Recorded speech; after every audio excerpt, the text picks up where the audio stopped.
Salary ঢুকেছে আজ, তাই বন্ধ রেখেছি কাজ। দুই ভাই মিলে দামি হোটেলে মারতে এসেছি ভাঁজ। বলে বোঝানোর নেই ভাষা, হোটেল পুরো খাসা। এরম জায়গায় খাওয়ার আমার অনেক দিনের ছিল আশা। এখানে জোরে এসি চলছে, সব আস্তে আস্তে কথা বলছে। হোটেলের আবার দরজাটা দেখি আপনা আপনি খুলছে। সেসব তো নয় হলো, এবার কি খাবে বলো? ভালো মন্দ দেখে একটা অর্ডার দিই চলো। ওয়েটার, এখানে শোনো, মেনু কার্ডটা আনো। এখানে কি স্পেশাল ডিশ সেটা কি তুমি জানো? এখানে সবই স্পেশাল স্যার, আলাদা করে বলবো আমি কি আর। এবার যার যার নিজের মুখের ওপর যেটা ভালো লাগে যার। আমরা আছি এটা ধরে, তুমি এসো একটু ঘুরে। কোনটা কি অর্ডার দেবো বলছি পছন্দ করে। হুম হুম হুম আরে সব কি লেখা দেখ তো রে খোকা, সত্যি আমি ঠিক দেখছি নাকি চোখ দিচ্ছে আমায় ধোকা? ভালো জায়গায় এসে আনন্দে গেছো ভেসে, তোমার আমি কাণ্ড দেখে মরছি আমি হেসে।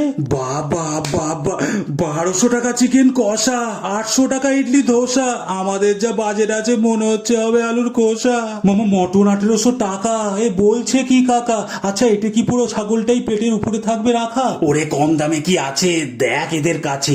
এক প্লেট ভাজা হবে না নুন দিয়ে চুনো মাছে? যা বুঝতে পারছি আমি, এখানে খাবার সব নামি, শেষে শুধু ধন্যবাদটাই সবচেয়ে কম দামি। হ্যাঁ কাকা বলো, শরীর কি করে খারাপ হলো? এক্ষুনি আমি আসছি, আমার সাথে হাসপাতাল চলো। ও ও ও, ওর কাকা হয় আমার জ্যাঠা, আমিও দি হাঁটা। আরে ভিখারি শ্রী আছে গো, মেনু দেখে যাও আর কটা।